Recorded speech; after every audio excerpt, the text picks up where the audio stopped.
Well, Phil, overall a frustrating afternoon here at Roots Hall.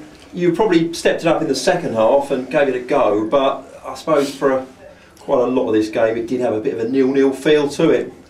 It's horrible when them games do come around, you know, you don't want to, you know, 0-0 draws, they'll never keep the crowds here, they'll never bring the crowds back, but it was interesting listening to, he's a good friend of mine, David Flitcroft, and it was interesting listening to him. He had a game plan to work against us with regards to what he witnessed at Morecambe.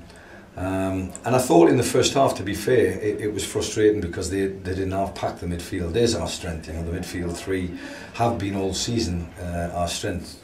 One reason and one reason only, we've got plenty of options in there, so there's competition for places, but I think they packed it in midfield in the first half and almost played a 3-6-1.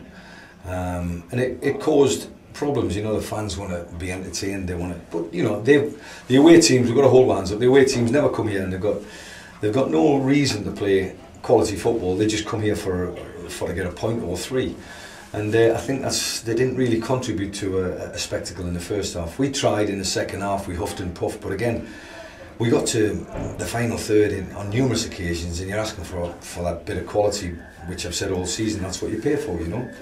And unopposed at times as well, you know. You can highlight loads of incidences, but probably the best ball in the game, if what I'm talking about, was Anthony Straker's cross in the first half, which should have resulted in a chance. Ends up flashing across the 6-yard box. We've got two men in the 6-yard box, another one in the 18-yard box, and we don't get on the end of things. And it is frustrating for everybody. I mean, I can only empathise with the fans. You know, they've turned out again a beautiful day, and they want to see a good game of football.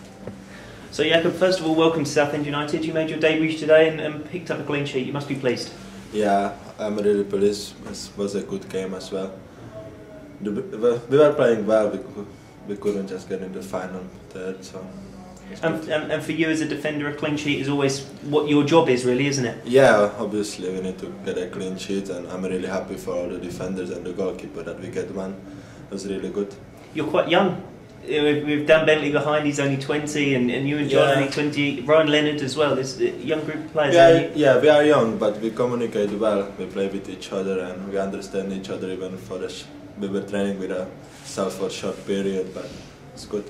And you got to know John Egan well as well, because he's obviously come in on loan. And yeah, we do well because we live in the same hotel as well, so we get spend time together, so it's good. And that does help, doesn't it, off the pitch? Sometimes. It does help because then we know what we expect from each other, you know, already. We talk about it in the hotel and stuff in the training, so just preparing for the games. And today was a little bit frustrating that we didn't win the game, but it just seemed like the game never really got going.